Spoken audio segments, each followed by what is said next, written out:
ನಟ ದರ್ಶನ್ ಮಧ್ಯಂತರ ಜಾಮೀನು ಅರ್ಜಿ ಪಡೆದು 1.5 ತಿಂಗಳು ಕಳೀತಾ ಬಂತು.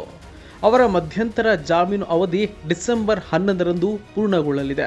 ಅದಕ್ಕೆ ಇನ್ನೇನು 2 ದಿನ ಬಾಕಿ ಇದೆ. ದರ್ಶನ್ ಅವರು ಶಸ್ತ್ರಚಿಕಿತ್ಸೆ ಮಾಡಿಸಲೆಂದೇ ಜಾಮೀನು ಪಡ್ಕೊಂಡ್ರು. ಆದರೆ ಈವರೆಗೆ ಅದನ್ನು ಮಾಡಿಸಿಲ್ಲ. ಈ ಕಾರಣ ನೀಡಿ ಅವರ ಮಧ್ಯಂತರ ಜಾಮೀನು ಅವಧಿಯನ್ನು ವಿಸ್ತರಣೆ ಮಾಡಲು ಸರ್ಕಾರ ಪರ ವಕೀಲರು ಮನವಿ ಮಾಡಬಹುದು. ಹಾಗಾಗ್ಲಿಲ್ಲ ಅಂದ್ರೆ ಅವರು ಮತ್ತೆ ಬಳ್ಳಾರಿ ಜೈಲಿಗೆ ವಾಪಸ್ ಹೋಗಬೇಕಾಗುತ್ತೆ. ಇಂದು ದರ್ಶನ್ ಜಾಮೀನು ಅರ್ಜಿ ವಿಚಾರಣೆ ಹೈಕೋರ್ಟ್ನಲ್ಲಿ ನಡೆಯುತ್ತೆ. ಈ ವೇಳೆ ದರ್ಶನ್ ಪರ ವಕೀಲರಾದ CV ನಾಗೇಶ್ ಅವರು ಮಧ್ಯಂತರ ಜಾಮೀನು ಅವಧಿ ವಿಸ್ತರಣೆಗೆ ಮನವಿ ಮಾಡುವ ಸಾಧ್ಯತೆ ಇದೆ. ದರ್ಶನ್ ಜಾಮೀನು ಅರ್ಜಿ ವಿರೋಧಿಸಿ SPP ಪ್ರಸನ್ನ ಕುಮಾರ್ ವಾದವನ್ನ ಮಂಡಿಸಲಿದ್ದಾರೆ. ಈಗಾಗಲೇ ಸರ್ಕಾರ ಪರ ವಕೀಲರಾದ ಪ್ರಸನ್ನ ಅವರು ವಾದ ಮಾಡ್ತಿದ್ದಾರೆ.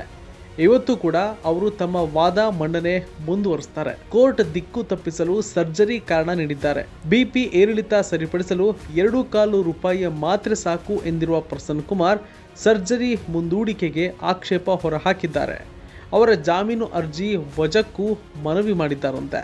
ಇನ್ನು ರೇಣುಕಾಸ್ವಾಮಿಯ ಅಪಹರಣವೇ ಆಗಿಲ್ಲ ಎಂದು CV ನಾಗೇಶ್ ಹೇಳಿದ್ರು. ಆದರೆ ಇದನ್ನ ಪ್ರಸನ್ನ ಕುಮಾರ್ ತಳ್ಳಿ ಹಾಕಿದ್ದಾರೆ. ರೇಣುಕಾಸ್ವಾಮಿಯನ್ನ ಮೋಸದಿಂದ ಅಪಹರಿಸಿದ್ದಾರೆಂದು ವಾದವನ್ನ ಮಾಡಿದ್ದಾರೆ. ಅಶ್ಲೀಲ ಮೆಸೇಜ್ ಬಂದಾಗ ಬ್ಲಾಕ್ ಮಾಡಬಹುದಿತ್ತು. ಆದರೆ ಪವಿತ್ರ ಗೌಡ ಹೆಸರಲ್ಲಿ ಪವನ್ ಚಾಟ್ ಮಾಡಿದ್ದಾನೆ. ಪವಿತ್ರ ಗೌಡ ಸೂಚನೆ ಮೇರೆಗೆ ಹಿಂಬಾಲಿಸಿದ್ದಾರೆ.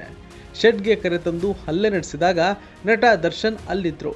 ದರ್ಶನ್ ಸೇರಿ ಆರೋಪಿಗಳು ಸ್ಥಳದಲ್ಲಿ ಇದ್ದಿದ್ದಕ್ಕೆ ತಾಂತ್ರಿಕ ಸಾಕ್ಷಿಗಳು ಇವೆ ಅಂತ ಪ್ರಸನ್ನ ಕುಮಾರ್ ತಮ್ಮ ವಾದವನ್ನ ಮಂಡಿಸ್ತಾ ಇದ್ದಾರೆ.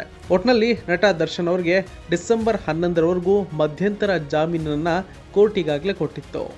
ಈ ಜಾಮೀನು ಅವಧಿಗೆ ಇನ್ನ 2 ದಿನ ಮಾತ್ರ ಬಾಕಿ ಇರೋದ್ರಿಂದ ಕೋರ್ಟ್ ಈ ಜಾಮೀನನ್ನ ಮತ್ತೆ ಎಕ್ಸ್ಟೆಂಡ್ ಮಾಡುತ್ತಾ ಅಥವಾ ಡಿಬಾಸ್ ಮತ್ತೆ ಜೈಲಿನತ್ತ ಮುಖ ಮಾಡ್ತಾರ ಅನ್ನೋದು ದೊಡ್ಡ ಪ್ರಶ್ನೆಯಾಗಿ ಸದ್ಯಕ್ಕಿಲ್ಲಿ ಕಾಡ್ತಾ ಇದೆ.